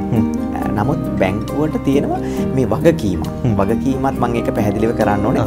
මේ තැන්පත්තු ගණදුනුකරුවන්ගේම තැන්පතු මත තමයි බැංකුවක් ණය මුදල් ලබා දෙන්නේ. ඒතර බැංකුවට ලොකු වගකීමක් තියෙනවා. අර තැන්පත්කරුවන්ගේ මුදල් නැවත ලැබෙන විදියට ණය මුදල් ලබා දෙන්න. දැන් අපි හිතමුකෝ දැන් මගේම මුදලක් නම් මට කාට හරි දුන්නා හම්බුණත් කමක් නැහැ කියලා කියන්න පුළුවන්. නමුත් මේ දේ කරන්නේ බැංකුව කරන්නේ ඇත්තටම මූල්‍ය අතරමැදිකරණය. මූල්‍ය අතරමැදිකරණය කියලා කියන්නේ කාගේ හරි තැන්පතු බැංකුවේ දානවා. ඒක සුරක්ෂිත පරිදි වෙන කාට හරි ගෙවන. ඒ කියන්නේ නැවත ගෙවන කෙනෙකුට ණය මුදල් ලබා දීලා ඒකෙන් ලබා ගන්න පොලිය මත අර තැන්පත්කරුට පොලියකුත් ගෙවලා බැංකුවට ලාභයකුත් ලබා ගැනීම තමයි සාමාන්‍ය වෙන්නේ. එතකොට බැංකුව හැම වෙලාවෙම මේ දෙයට සමබරවනේ කටයුතු කරන්න වෙන්නේ. එතකොට මම අර කියපු කාරණේ එන ගනුදෙනුකරු මේ පිනට ඉල්ලනවා කියන හැඟීමකින් නැතුව කටයුතු කරනවා නම් ඒ කියන්නේ දැන් ඔන්න මම හොඳටම වැඩිලා තියෙන්නේ මට ඒ නිසා සහන දෙන්න ඕනේ බැංකුවෙන්. එහෙම නැතුව මට මොකක්වත් කරගන්න හැකියාවක් නැහැ කියන මානසිකත්වයෙන් නැතුව මම මේ කියන්නේ දැන් එයා පත් වෙලා තියෙන තත්ත්වය ගැන බැංකුව දන්නවා. මේ කොවිඩ් තත්ත්වයට පත් වෙලා තියෙනවා කියන එක පොදුවේ අපි හැමෝටම වෙලා තියෙන වසංගතයේ තියෙන තත්ත්වය ගැන බැංකුව හොඳ අවබෝධයෙන් ඉන්නේ. එතකොට ගනුදෙනුකරු මේකෙන් ගැලවෙන්න උත්සාහ කරන කෙනාට තමයි ඇත්තටම සහනයක් දෙන්න සූදානම් වෙන්නේ. ණයක් දෙන්න පුළුවන් ඕන එකක් කරන්න පුළුවන්. මේක අපේ සාමාන්‍ය දේත් එහෙමනේ. අපි සාමාන්‍ය ජීවිතේත් කවුරු හරි අපෙන් ඇවිදilla මොන හරි උදව්වක් ඉල්ලුවොත් මං කියන්නේ බැංකුව නෙවෙයි සාමාන්‍යයෙන් ඉල්ලුවත් එයා අර මේ අභියෝග ජයගෙන ඉදිරියට යන කෙනෙකුට උදව් කරන්න ඕන කෙනෙක් කැමතියි. අපි හිතමුකෝ දැන් ශිෂ්‍යත්වයේ හොඳට සමත් වෙලා තියෙන කෙනෙකුට තෑග්ගක් දෙන්න ඕන කෙනෙක් කැමතියි. හැබැයි ශිෂ්‍යත්වයේ ෆේල් වෙලා නම් එයාට දෙන්න එච්චරම කැමැත්තක් නැහැනේ. එයාත් ඉතින් උත්සාහ කරලා තියෙනවා. නමුත් අර එහෙම දෙන්න කැමැත්තක් නැහැ. සාර්ථකත්වයේ තමයි වටින්නේ. සාර්ථකත්වයේ තමයි වටින්නේ. එතකොට අර හැම වෙලාවෙදිම සැලැස්මක් එක්ක ගිහිල්ලා දැන් ඔබතුමා කියපු කාරණේට බැංකුව අනිවාර්යෙන් උදව් කරනවා. උදව් නොකර ඉන්නවා කියන එකක් නෙමෙයි මේ කියන්නේ. උදව් කරන්න සුදුසු වෙන පරිදි යන එක තමයි සුදුසුම වෙන්නේ. එතකොට ඒකට සැලැස්මක් එක්ක යන්න ඕනේ අනිවාර්යෙන්ම. එහෙම නැති වුණොත් කලමනාකරුට එකපාරට තීන්දුවක් ගන්න බැරි වෙනවා මෙයාට මොකද්ද කරන්න කියලා. ඇයි දැන් තමුන් වගකීමකනේ ඉන්නේ. තැන්පත්කරුවන්ගේ මුදල ආරක්ෂා කර ගැනීමත් බැංකුවේ වගකීමනේ. මොකද දැන් අපි හිතමු ණය ටික දීලා කවුරුත් ගෙව්වේ නැති වුණොත්. තැන්පත්කරුවන්ට කියන්න බෑනේ ඒගොල්ලෝ සල්ලි ගන්න ආපුවාම මම මේ ණයක් දීලා තියෙනවා බැංකුවෙන් ඒගොල්ලෝ අපිට ගෙවලා නැහැ කොරෝනා හින්දා අපිට ඕගොල්ලන්ට ගෙවන්න බෑ කියලා කියන්න හැකියාවක් නැහැ බැංකුවට. මම මේ අවංකවමයි කියන්නේ. සරලවම කිව්වොත් ඉල්ලන්නම් වාලේ ණය ඉල්ලන් එන්නේ නැතුව සැලැස්මක් එක්ක ඉදිරි දැක්මක් එක්ක තමයි ණයක් ඉල්ලන්න ඕනේ. ඒකම දැන් අපි අපහසුතාවයට පත් වෙලා තියෙන කාරණෙත් ඔබතුමා කිව්වනේ. ඒක ණය අරගෙන ගෙවන්න බැරි නම් ඒකෙදිත් අපි ණය ගෙවන්න සුදුසු වැඩපිළිවෙලක් මට සකස් කරලා දෙන්න කියලා බැංකුවත් එක්ක කතා කරන්න පුළුවන්. නැතුව අර හැංගිලාම ඉඳීම හැංගිලාම කියලා කියන්නේ බැංකුවට නොපැමිණ සිටීම හොඳ වෙන්නේ නැහැ. අන්න එකයි. ඒතකොට ජීවන ගෙත්තමත් එක්ක අපි ඔබට දෙන පණිවිඩය තමයි ප්‍රශ්නයක් ජීවිතයට ආවම මේ ප්‍රශ්නයට අපි මුහුණ දෙන්න ඕනේ. ප්‍රශ්නෙන් පලා යන එක නෙමෙයි වෙන්න ඕනේ. ඉතින් අද අපේ කතිකාවතත් එක්ක අපිත් එක්ක එකතු වෙලා මේ කලමනාකාරතුමත් එක්ක අපි සාකච්ඡා විදිහට අපි ජීවිතේට එකතු කරගන්න අලුත් දෙයක් තමයි ඕනෙම ගැටලුවකදී ධනාත්මකව හිතන්න ඒ වගේම ඕනෙම ගැටලුවකට බය නැතුව මුහුණ දෙන්න. ඉතින් ජීවන ගැත්තමේ මෙන්න මේ කියන දේවල් කතා කරන ගමන් තවත් ඔබට වැදගත් දේවල් ගැන කතා කරන්න සූදානම්ින් ඉන්නවා. දැන් ඔබ විශ්වවිද්‍යාල ශිෂ්‍යයෙක් නම් ශිෂ්‍යාවක් නම් ඔබට ගැටලුවක් ඇති ලැප්ටොප් ලෝන් එකක් ලබා ගන්න කොහොමද? ඔය වගේ ගැටලු ගොඩක් තියෙනවා. ඉතින් අපි මේ ගැනත් කතා කරමු මේ විරාමයෙන් පස්සේ මේ ජීවන ගැත්තම.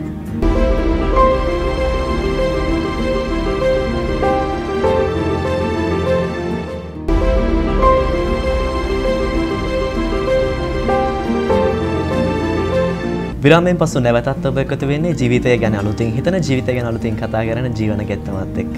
ඉතින් ජීවන ගැත්තමෙන් අද අපි ඔබට හරබර ඉතාමත් වැදගත් කතිකාවතක් ගෙනාවා මේ කාලීන අවශ්‍යතාවයක් මත පදනම් වෙලා. ඉතින් අපි හිතනවා ඔබේ ජීවිතයට සාර්ථකත්වයට යන්න ඔබේ ජීවිතයේ ඉදිරි දැක්මට අනිවාර්යෙන් මේ කතිකාවත වැදගත් වෙනවා කියලා. ඉතින් ඒත් එක්කම කලමනාකාරතුමනි දැන් අපි විරාමයට කලින් කිව්වා අපි විරාමයෙන් පස්සේ සාකච්ඡා කරන මේ ශිෂ්‍යයන්ට තමන්ගේ අධ්‍යාපනය සඳහා ණය ලබා ගැනීමේ ක්‍රමවේදය ගැන. ඉස්සෙල්ලාම මේ අපි දැන් මේ වෙනකොට විශ්වවිද්‍යාලේ යන්න ඉන්න ශිෂ්‍යයන්ට දැඩිව තියෙන ප්‍රශ්නයක් තමයි මේ මොකද්ද මේ ලැප්ටොප් ලෝන් එක කියන්නේ. මේ ලැප්ටොප් එකක් ගන්න මේ බැංකුවේ ණයක් දෙනවා. මොකක්ද මේ කියන එක හරි ගැටලුවක් කියලා දෙනවා. අපි කැමති ඒ ගැන අද මේ වැඩසටහනෙන් සාකච්ඡා කරමු. දැන් ඇත්තටම ගත්තොත් ලංකාවේ ඉතාමත්ම හොඳ ප්‍රවණතාවයක් තියෙන අධ්‍යාපනයට. ඒක ඉතාමත්ම හොඳයි. ඒ අධ්‍යාපනයේ ලබා ගන්න පිරිස අන්තිමට රටටම ඒ තමුන්ගේ අධ්‍යාපනයෙන් ලබා ගන්න දැනුම කුසලතාවයන් අපිටම පොඩි ආයෝජනයක් කරනවා නම් බැංකුව බොහොම කැමතියි. ඒ අපේක්ෂාවෙන් තමයි ඇත්තටම කටයුතු කරන්නේ. එතකොට දැන් බැංකුවක් විදිහට මේ විශ්වවිද්‍යාලයට සමත් වෙන්නේ බොහොම මහන්සියෙන් තමුන්ගේ ලොකු කැපකිරීමක් කරපු පිරිසක් තමයි අර මුතු කැට ටික වගේ.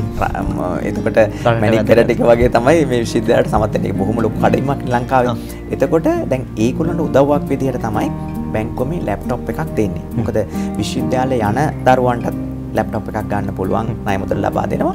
ඒකම විශ්වවිද්‍යාලේ ඉන්න දරුවන්ට ලැප්ටොප් එකක් ලබා ගන්න පුළුවන්. මොකද දැන් ඔබතුමා කිව්වා වගේ දැන් ඔන්ලයින් තමයි බොහෝ දේවල් වෙන්නේ.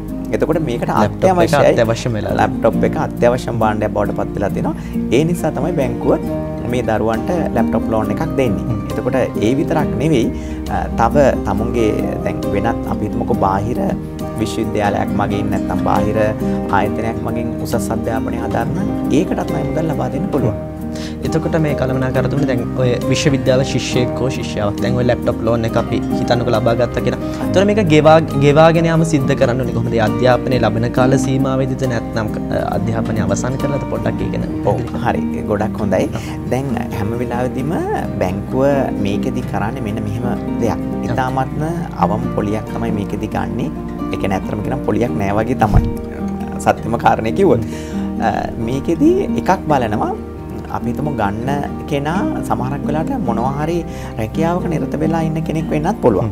රැකියාවක නිරත වෙන්න ගමන් අධ්‍යාපනය හදාරන කෙනෙක් වෙන්නත් පුළුවන්. ඒ කියන්නේ ස්ථිර ආදායමක් එනවා. එතකොට අපිට පුළුවන් එයාගේ ආදායම මතම මේ ණය මුදල ප්‍රදානය කරන්න. ඒතර වෙන කවුරු සම්බන්ධ කිරීමක් අවශ්‍ය වෙන්නේ නැහැ. හැබැයි බොහෝ දෙනෙක් දැන් ඔබතුමා කිව්වා වගේ නිකම්ම දැන් විශ්වවිද්‍යාලයට සමත් වෙලා ඒ කියන්නේ මහන්සියෙන් ඉන්න වෙලාවක මිසක් වෙන රැකියාවක් කරන්න නැතිව ඉන්න පුළුවන්. හැබැයි දැන් බැංකුව ගත්තොත් දැන් අපි එහෙමනම් හොඳම සමතුන් මේ වෙනකොට බැංකුවට අරගෙන ඉන්නේ මාස 6ක කාලයකට. හරි. එතකොට දැන් ඒ මම නිකන් මතක් කිරීමක් කරේ. පුහුණු කිරීමකට. එතකොට දැන් අපි හිතමු දැන් එහෙම මොකුත් හැකියාවක් නැත්තම් එයාට පුළුවන් ගෙවන කෙනෙක්ව සම්බන්ධ කරගෙන මේ ණය මුදල ගන්න. ඒ කියන්නේ එක්ක දෙමව්පියන්ට සම්බන්ධ වෙලා ගන්න පුළුවන්. ඒ කියන්නේ දෙමව්පිය බද්ධ කරගෙන පුළුවන්. නැත්නම් සහෝදර සහෝදරියෙක් බද්ධ කරගෙන, ඒ කියන්නේ තමගේ සමීපතම ඥාතියෙක් බද්ධ කරගෙන මේ ණය මුදල ගන්න පුළුවන්. බැංකුව හැම වෙලාවෙදීම බලනවා මේ ණය මුදල ගෙවන්න කවුරු හරි කෙනෙක් ඉන්නවද කියලා. අඩු ගානේ අර දුන්නු මුදලවත් ගෙවන්න. ඒ කියන්නේ අපි ඒකට කියන්නේ කැපිටල් එක කියලානේ. එතකොට ඒ මුදලවත් ගෙවන්න පුළුවන් කෙනෙක්ව සම්බන්ධ කරගෙන තමයි බැංකුව මේ ණය මුදල දෙන්නේ. ඒ කියන්නේ බැංකුව අර අවම පොලියට ණය මුදල ලබා දෙනවා. විශ්වවිද්‍යාල දරුවන්ගේ අධ්‍යාපන රුකුලක් වෙනවා. ඒගොල්ලෝ ලැප්ටොප් එකක් ලබා දීමේ පූර්ණ චේතනාවෙන් තමයි දෙන්නේ.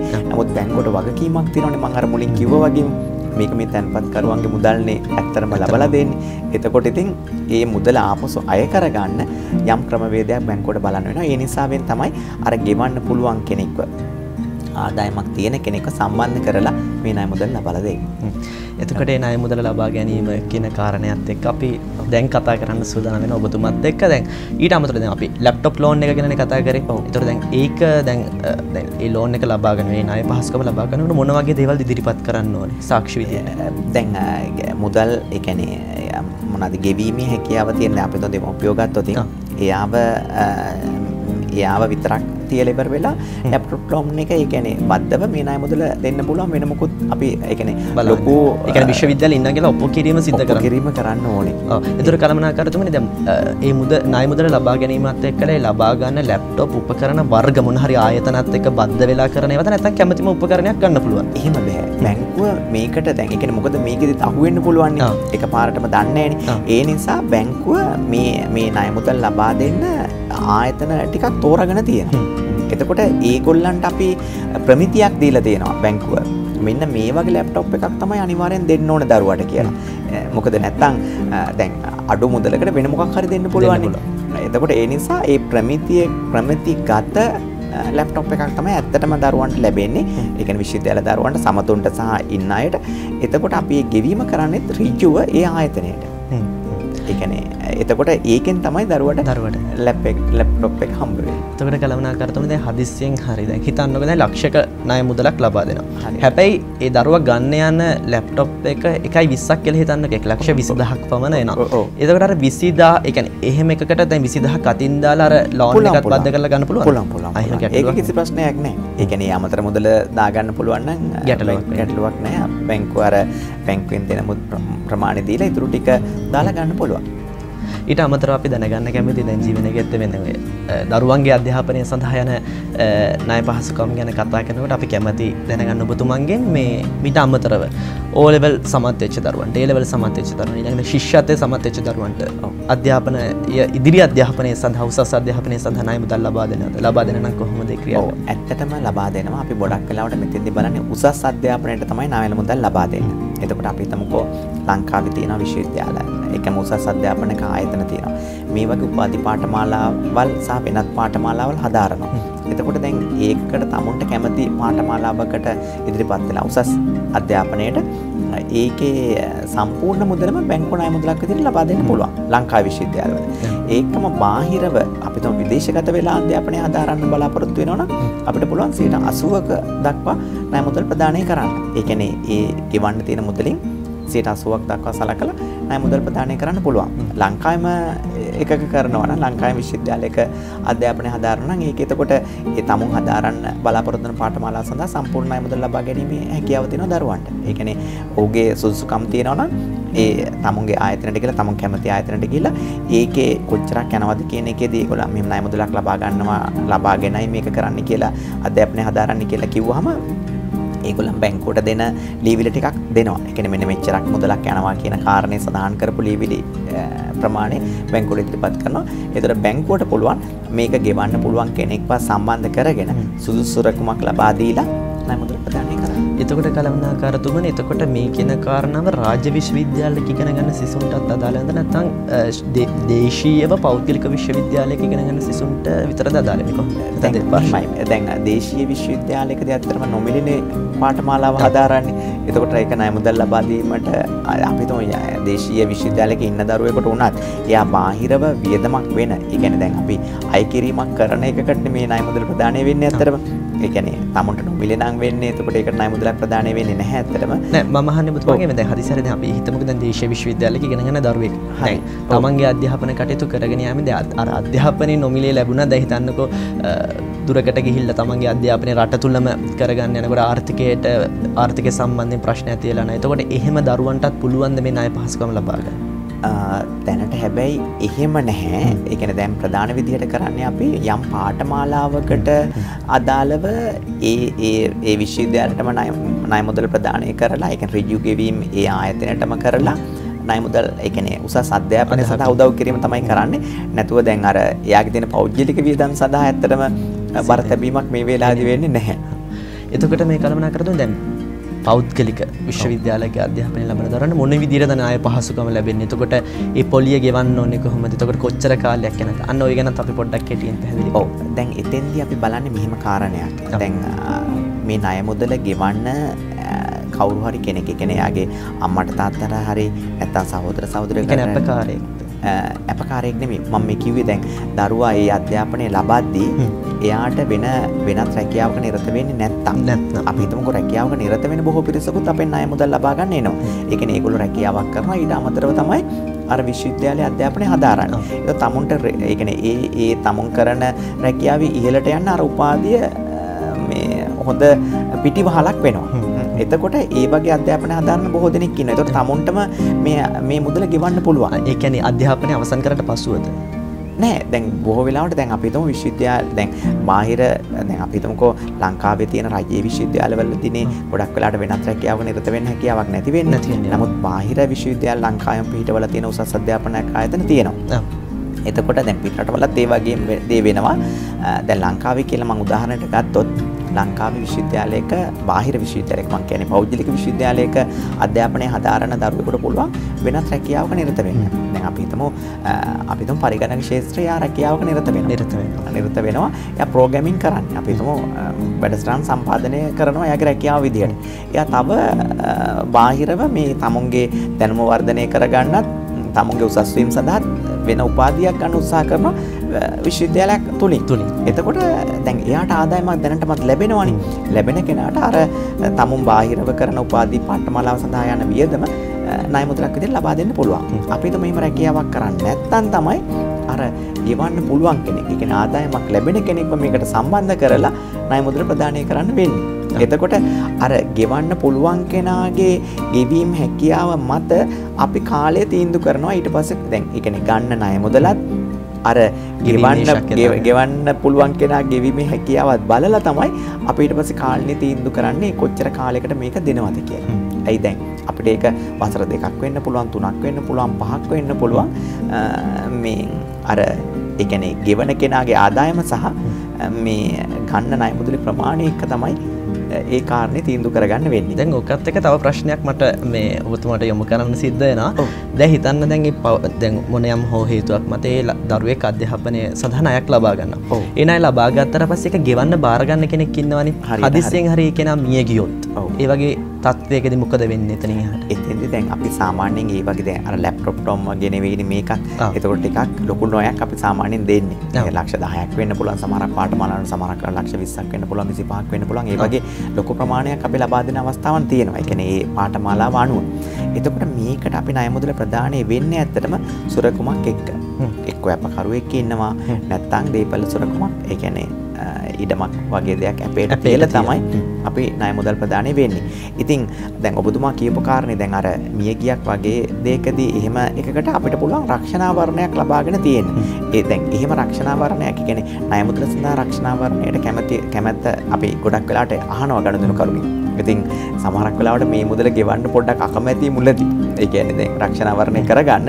හැබැයි ඒක අරගෙන තිබුණොත් රක්ෂණයෙන් සම්පූර්ණ මුදල ආවරණය වෙනවා. එතකොට ආපහු නැවත ගෙවීමක් කරන්න වෙන්නේ නැහැ. අපිට රක්ෂණයක් කරලා නැති වුණොත් ඊට පස්සේ බැංකු සුරකමක් විදිහට අරගෙන තියෙන අපකරුවන් හෝ නැත්නම් අර දේපලක් තියලා තියෙනවා ඒක මගින් තමයි එතකොට ආවරණය කරගන්න වෙන්නේ. වෙන කවුරුත් මේකට ගෙවන්න ඉදිරිපත් උනේ නැත්තම්. දැන් හදිස්සිය හරි අපි හිතමු රක්ෂණයක් තිබ්බේ නැහැ. දැන් ඔය අපි හිතමු ඉඩමක් අපේට තියලා දැන් ඔය දේ සිද්ධ වෙන අර මං කලින් කිව්වා වගේ ඔන්න ඔය මිය යාමත් සිද්ධ වෙනවා. ඒතර ඒ ඉඩම සම්බන්ධයෙන් මොකද මේක නැති වෙන අහිමි වීමක් සිද්ධ වෙනවද නැත්නම් එතනින් හැට ඒක මොන වගේ ඒකද වෙන්නේ මෙහෙමයි. දැන් බැංකුවට සම්පූර්ණ අයිතිය තියෙනවා.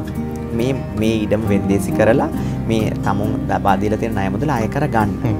බැංකුවේ තියෙන ඒ සම්පූර්ණ අයිතිය බැංකුවට තියෙනවා. නමුත් එක පාරටම බැංකුවක් මේ ටක් ගාලා තමුන්ගේ ටික අහිමි වුණා ඒක ණය මුදල ගෙව්වේ නැහැ කියලා ක්ෂණිකව මේ පියවරට යන්නේ නැහැ. ගනුදෙනුකරුට මේ සඳහා අවස්ථාවක් දෙනවා. ඒ කියන්නේ යාට කතා කරනවා. දැන් අපි හිතමු සමහරක් වෙලාවට අවසන් අධීරයේ ඉන්න පුළුවන් අර දරුවා මේ විශ්වවිද්‍යාලේ. දැන් එයාට ඊට පස්සේ තව මාස 2-3කින් සමහරක් රැකියාවකට යන්න පුළුවන්. එතකොට දැන් එයා කිව්වොත් මම මේ රැකියාවට යන්න බලාපොරොත්තු වෙනවා. දැන් මට මේකෙන් පස්සේ මේක ගෙවන්න පුළුවන්. ඒක නිසා මගේ මේ ඉඩම වෙන්දේසි කරන්න එපා කියලා බැංකුව ඒකටත් අවස්ථාවක් දෙනවා. ඒකට තමයි අර ප්‍රතිලේඛන කරලා නැත්නම් ප්‍රතිවිවගත කරලා මේක ගෙවන්න අවස්ථාව තමයි හැම වෙලාවෙම දෙන්නේ. නැතුව අර ඉඩම සින්න කර ගැනීම ඇත්තටම බැංකුව අපේක්ෂා කරන්නේ මේ මොනවත්ම කරේ නැතුව අවසාන අවස්ථාවට ගියොත් තමයි හරි වෙන්දේසි කරලා මොකද අර තැන්පත් කරුවන්ගේ මුදලුයි මේ මම මුල කිව්වා වගේ මේ මුදල් ලබා දෙන්නේ. ඉතින් අර ඒ වගකීම ඉටු කරගන්න තමයි මේ වගේ අවසාන කාරණයකට යන්න වෙන්නේ. නමුත් අර ඒ කියන්නේ ඒක විකුණලම බැංකුව මේ මුදල අය කරගන්න බලාපොරොත්තුවක් නැහැ අවංකවම කිව්වොත්. එතකොට කළමනාකාරතුමනි දැන් අපි හිතමු දැන් හදිසිය හරිය දැන් ඉඩම අපිට දැන් ඔය දැන් කියන හැමදේම සිද්ධ වෙලා ඔය ඉඩම වෙන්දේසි කරන්න සිද්ධ වෙනවා. ඔව්. දැන් හිතන ලබාගත් මුදල ලක්ෂ 10යි. ඔව්. හැබැයි ඉඩම වෙන්දේසියෙන් ලක්ෂ 50ක් ලැබෙනවා. ඔව්. ඒතර ඒ ණය මුදල කපාගෙන ඉතිරිය ආයමත් ගෙවීම ඉදිරියට අනිවාර්යෙන්ම අර ණය මුදල ගත්ත කෙනාට අප නැවත ගෙවීම ඒ කියන්නේ පොලි මුදල් ඔක්කොම කපා හැරලා කපලා ඊට පස්සේ ඉතුරු ටික අනිවාර්යෙන් ගණන්දුනකරුට දෙනවා. නැත්නම් අර සම්පූර්ණ මුදල බැංකුව අත්කර ගැනීමක් කරන්නේ නැහැ. එතකොට කළමනාකරතුමනි එතනින් එහාට ගියාම අපි හිතමු දැන් ශිෂ්‍යත්වය සමත් වෙන දරුවන්ට. ඔව්. දැන් තමන්ගේ දැන් හිතමු ආර්ථිකය ඔය කියන විතර ගැටලු තියෙනවා නම් එතකොට ශිෂ්‍යත්වයේ සමත් වුණාම එතකොට ඒ දරුවෝ වෙනුවෙන් කොහොමද බැංකුවක් සිද්ධ කරන්නේ කියන්නේ දීමනා වගේ දීමක් සිද්ධ වෙනවද කොයි වගේ? ඒකෙදි ගොඩක් වෙලාවට වෙන්නේ මෙහිමයි බැංකු පළවෙනිම කාරණේ කරන්නේ දැන් ඒකට එයාගේ ගිණුමක් පවත්වාගෙන යනවා නම් එතෙන්දී ණය මුදලක් නෙමෙයි අතරම වෙන්නේ. හොඳට සමත් වෙලා නම් දැන් උදාහරණයක් මම මහජන බැංකුවේ. එතකොට දැන් අපේ දේදි කරන්නේ හොඳටම සමත් වෙලා නම් ඒ දරුවන්ට වෙනම ශිෂ්ටත්වයක් දෙන වැඩපිළිවෙලක් තියෙනවා බැංකුවේ. තෑගි ප්‍රදානයක් තියෙනවා වෙනම. එතකොට ඒ තමුන් අර දැන් අපි තුමුක ලංකාවේ 1 2 3 ගන්න දරුවෝ ඉන්නවා. දිස්ත්‍රික්කයේ 1 2 3 ගන්න දරුවෝ ඉන්නවා. ඒ සියලුම දෙනාට සුවිශේෂී ත්‍යාග පිරිනමනවා. ඒ කියන්නේ ශිෂ්‍යත්වයේ සාමාන්‍ය පෙළ උසස් පෙළ ඔය හැම එකකදීම හැම එකකටම ඒ කියන්නේ ශිෂ්‍යත්වයට තියෙනවා බැංකුවෙන් ඒ විදිහටම තෑගි ප්‍රදානය කරනවා. එතකොට අපස සාමාන්‍ය පෙළදී ඒ විදිහටම තෑගි ප්‍රදානය කරනවා. අපස උසස් පෙළදී ඒ විදිහටම තෑගි ප්‍රදානය කරනවා. එතකොට ඒ සඳහා අර ගිණුමක් පවත්වාගෙන යාම හැබැයි අවශ්‍යයි. ඒ කියන්නේ දීමනාවක් ලැබෙනවා නේද? ඔව් දීමනාවක් දැන් කියන්නේ අපි මොන දේ කරන්නත් ඒ කියන්නේ දැන් ඒක ඇත්තටම දැන් අපි තුන් පොඩි දරුවෙකුට ගිණුමක් විවෘත කරලා තියෙන එක. දැන් මහජන බැංකුවේ නම් සෝදාන සහ සුරුදාන ගිණුම් තියෙනවා. ඒ ගිණුමක් පවත්වාගෙන ගිහලා තියෙනවා නම් ඒ දරුවට ඒ ගිණුම් පවත්වාගෙන යාම මත අර තෑගි ටිකට හිමිකම් ලබනවා ඉබේම. හැබැයි ලොකු ඒ කියන්නේ උසස් විදියටම සමත් වෙලා තිබුණොත් නම් මම කියන්නේ ලංකාවේ 1 2 3 තියෙනවා නම් අපි අර දෙක කලකා බලන්නේ නැහැ. ඒ ප්‍රතිබල මත යාට ප්‍රතිලාභය ලැබලා දෙනවා. එතකොට මේ කළමනාකාරතුමනි දැන් අද අපි කළමනාකාරතුමාත් එක්ක ඉතාමත් වැදගත් කතිකාවතක් ගොඩනගා ගත්තා. ඉස්සෙල්ලාම අපි භාණ්ඩ උකස් කිරීම සම්බන්ධයෙන් ඊට පස්සේ ණය මුදල් ලබා ගැනීම සම්බන්ධයෙන් එතනින් එහාට ගියාම විශ්වවිද්‍යාල ශිෂ්‍යයන්ට ලැප්ටොප් ලෝන් එක ලබා ගන්න කාරණේ එතනිනුත් එහාට ගිහිල්ලා අපි දරුවන්ගේ අධ්‍යාපන කටයුතු සඳහා ණය ලබා ගැනීමේ සේවාව ගැන ඒ පහසුකම් ගැන මේ හැම දෙයක්ම කතා කරා. ඉතින් වෙනදා වගේම සුපුරුදු විදිහටම අද ජීවන ගෙත්තමත් එක්ක සම්බන්ධ වුණු ඔබට අපි හිතන ජීවන ගෙත්තමින් අද ඔබේ ජීවිතය ගෙත්තම් කරගන්න සාර්ථක කරගන්න ඉතාමත් වැදගත් කතිකාවතක් අපේ කළමනාකාරතුමාත් එක්ක අපි ඇති කරගත්තා කියලා. ඒ වගේම කළමනාකාරතුමා ඔබ වෙත දැක්වූ අදහස් වලින් අපේ ජීවිතය අද දවසේ එකතු කරගන්න තියෙන වැදගත්ම දේ තමයි ප්‍රශ්න හමුවේ අභියෝග හමුවේ පසුපසට යන්න හැංගෙන්න යන්න එපා. ඒ ප්‍රශ්න වලට අභියෝග වලට බාධක වලට මුහුණ දෙන්න කියන කාරණාව. ඉතින් ජීවන ගෙත්තම විදිහට ජීවිතේ ජය ගන්න, ජීවිතේ ගොඩනගන්න, ජීවිතය අලුතෙන් හිතන්න, ජීවිතය අලුතෙන් ලියන්න කියන කාරණාවල් ගැන ඔබට අවධාරණය කරන අපි වැඩසටහනෙන් අද වැඩසටහනෙන් අපි ඔබට ගෙන එන්නේ ඔබේ ජීවිතේ සාර්ථක කරගන්න මේ හැම දෙයක්ම ඔබේ ජීවිතේට එකතු කරගන්න කියන කාරණය. ඉතින් බොහොමත්ම ස්තුතිවන්ත වෙනවා ඔබතුමාට අද අපිත් එක්ක සම්බන්ධ වුණාට අයබෝවන් කියලා ඔබතුමාට සම්බන්ධ වෙනවා අපේ වැඩසටහනෙන්. ඉතින් සුපුරුදු විදිහටම හැමදාමත් ජීවන ගෙත්තමත් එක්ක සම්බන්ධ වෙලා ඉන්න ඔබට අපි ඉස්සරහටත් ආරාධනා කරන ඔබේ ජීවිතේ ජය ගන්න සාර්ථක කරගන්න අලුත් විදිහට අලුත්ම දෘෂ්ටි කෝණයකින් ඔබේ ජීවිතය දැනගන්න අවබෝධ කරගන්න දකින්න එන්න ඉදිරියටත් අපිත් එක්කම එකතු වෙන්න කියලා. එහෙනම් නැවතත් අපි අලුත් දවසක අලුත් බලාපොරොත්තුවක් අලුත් දැක්මක් එක්ක හම් වෙන බලාපොරොත්තුෙන් ජීවන ගෙත්තමින් අද ඔබේ ආලින්දෙන් අපි සමු ගන්නවා යලිත් හමු වෙමු. ආයුබෝවන්.